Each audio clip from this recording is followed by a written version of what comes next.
Hello friends, welcome back to my channel. எல்லாரும் எப்படி இருக்கீங்க? இன்னைக்கு ஒரு ரெசிபி வீடியோ தான் பார்க்க போறீங்க. நாங்க வந்து அன்னைக்கு காலையில பிரேக்ஃபாஸ்ட்க்கு பூரி சன்னா மசாலா செஞ்சிருந்தோம். டேஸ்ட் வந்து ரொம்ப சூப்பரா வந்திருந்தது சன்னா மசாலாவோட. சரி அந்த ரெசிபி உங்க எல்லாத்துக்கும் கூட ஷேர் பண்ணலாம்னு நினைச்சேன். இப்போ வாங்க எப்படி செய்யலாம்ங்கறத பார்க்கலாம். நான் வந்து இங்கே ரெண்டு நல்ல பழுத்த மீடியம் சைஸ் தக்காளி, ஒரு மீடியம் சைஸ் வெங்காயம், அரை டீஸ்பூன் சோம்பு, ஒரு பிரியாணி இலை, 2 கிராம்பு, ஒரு சின்ன பீஸ் பட்டை எடுத்திருக்கேன். இஞ்சி பூண்டு பேஸ்ட் ஒரு ஸ்பூனும், சன்னா வந்து நைட்டே ஊற வச்சு எடுத்திருக்கேன் 1.5 கப்பு. ஸ்டவ் ஆன் பண்ணி குக்கர் வச்சாச்சு. இது வந்து நீங்கள் வந்து வெறும் கீலையும் செய்யலாம். நான் இன்றைக்கி வந்து கீயும் ஆயிலும் மிக்ஸ் பண்ணி செய்ய போகிறேன். உங்களுக்கு வேணும்னா பட்டர்லேயும் சேர்த்திக்கலாம், இல்லைன்னா வெறும் ஆயில்லையும் செய்யலாம்.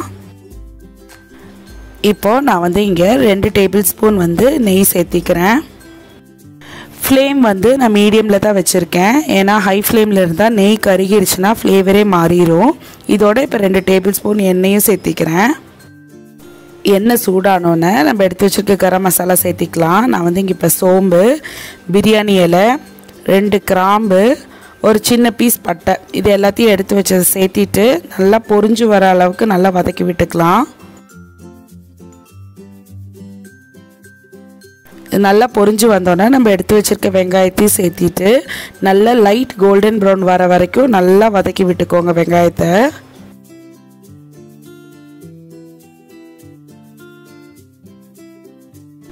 வெங்காயம் வந்து நல்லா இந்த அளவுக்கு வதங்கி வந்த உடனே நம்ம எடுத்து வச்சுருக்க ஒரு டேபிள் ஸ்பூன் இஞ்சி பூண்டு பேஸ்ட்டு சேர்த்திடலாம். இஞ்சி பூண்டு பேஸ்ட்டும் நல்லா பச்சை ஸ்மெல் போகிற அளவுக்கு நல்லா வதக்கி எடுத்துக்கணும்.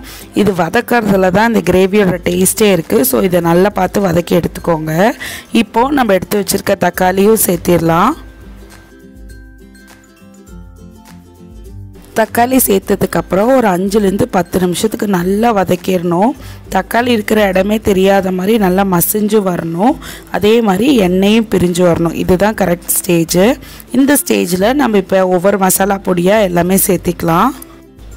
ஃப்ளேம் வந்து லோ ஃப்ளேமில் வச்சுட்டு மசாலா பவுடர் எல்லாம் சேர்த்திக்கலாம். நான் வந்து இங்கே 1/4 டீஸ்பூன் மஞ்சள்தூள் சேர்த்திருக்கேன், 1 டேபிள் ஸ்பூன் மல்லித்தூள்,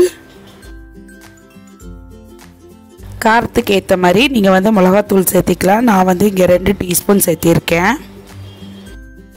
நான் வந்து இப்போது 1 டீஸ்பூன் வந்து பாவ் பாஜி மசாலா சேர்க்குறேன்.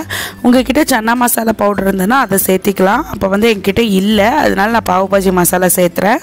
இதுவும் இல்லைன்னா ஸ்கிப் பண்ணிக்கலாம், ஒன்றும் பிரச்சனை கிடையாது. இப்போது இந்த மசாலா பவுடர் எல்லாத்தையுமே இந்த எண்ணெயில் நல்லா வதக்கி எடுத்துக்கலாம். பச்சை ஸ்மெல் போகிற அளவுக்கு நல்லா வதக்கி எடுத்துக்கலாம். ஃப்ளேம் வந்து மீடியம் ஃப்ளேம்லேருந்து லோ ஃப்ளேம்லேயே இருக்கட்டும், இல்லைன்னா கருகிரும். ஸோ நல்லா வதக்கி எடுக்கிற வரைக்கும் ஃப்ளேமை பார்த்துக்கோங்க. இப்போது நான் இதில் 1 கப்பு தண்ணி சேர்த்திக்கிறேன், அடி பிடிக்காமல் இருக்கிறதுக்காக மசாலாவை. இதை வந்து நல்லா கொதி வரட்டும். அதுலேயே நல்லா பச்சை ஸ்மெல்லாம் போய் மசாலாலாம் நல்லா பிளெண்ட் ஆகி வந்துடும்.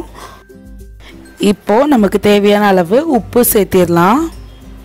இப்போது மசாலாவோட பச்சை ஸ்மெல்லாம் போய் நல்ல ஒரு கொதி வந்துருச்சு. நம்ம ஊற வச்சு எடுத்துருக்க கடலையை சேர்த்திடலாம்.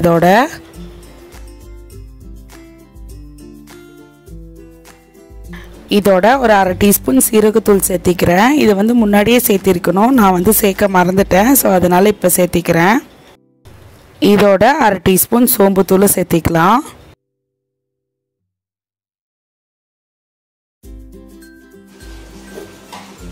இப்போது கடலை வேகிற அளவுக்கு நான் வந்து 1.5 கப் தண்ணி சேர்த்துருக்கேன். சேர்த்து இதை நல்லா வேக வச்சு எடுத்துக்கலாம்.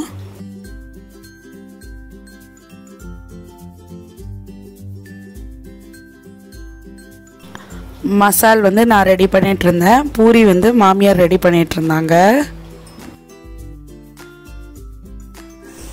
இப்போது 5 விசில் வந்துருச்சு. நான் வந்து ஸ்டவ் ஆஃப் பண்ணிட்டேன். குக்கரில் வந்து ப்ரெஷர் ஒன்றும் ரிலீஸ் ஆகலை. நம்ம ரிலீஸ் ஆகி வரதுக்குள்ளே நம்ம பூரி வந்து தேய்ச்சிடலான்னு சொல்லிட்டு நான் பூரி பொரிக்கிறதுக்காக எண்ணெய் வச்சுருக்கேன். சரி பூரி தேய்ச்சிடலான்னு சொல்லிட்டு நான் பூரி தேய்ச்சிட்ருக்கேன். பூரி வந்து ரொம்ப மெல்லிசாவும் தேய்க்கக்கூடாது, ரொம்ப மொத்தமாகவும் தேய்க்கக்கூடாது. இந்த அளவுக்கு தான் தேய்க்கணும். இப்போ பாருங்கள், இந்த அளவுக்கு தேய்ச்சிங்கன்னா சூப்பராக வரும் பூரி எல்லாமே.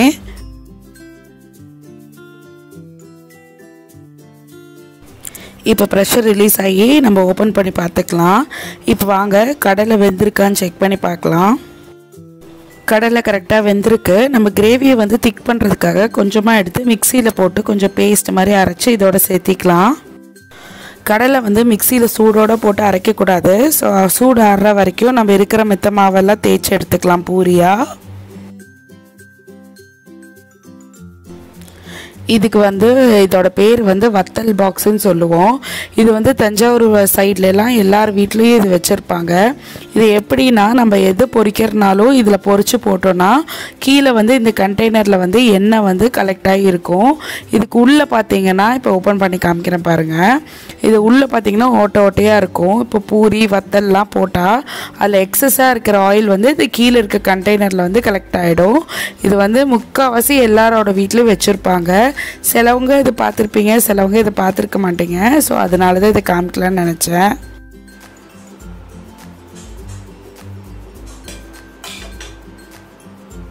இப்போ கடலையை வந்து நல்லா இந்த மாதிரி அரைச்சாச்சு.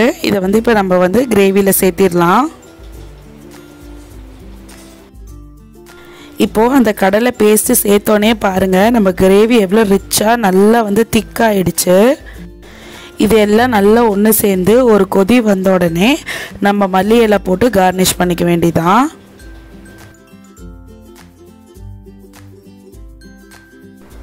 அவ்வளோதான், நம்மளோட சூப்பரான சன்னா மசால் வந்து ரெடி ஆகிடுச்சு. நீங்களும் கண்டிப்பாக இதை ட்ரை பண்ணி பாருங்கள். உங்கள் எல்லாருக்கும் பிடிக்கும்னு நினைக்கிறேன். உங்களோட ஃபீட்பேக்கை கமெண்ட்ஸில் கண்டிப்பாக சொல்லுங்கள். நம்ம சேனலை லைக் பண்ணுங்கள், ஷேர் பண்ணுங்கள், சப்ஸ்கிரைப் பண்ணுங்கள். இன்னொரு நல்ல வீடியோவோடு நான் உங்கள் எல்லோரையும் சீக்கிரமாக சந்திக்கிறேன். பாய்.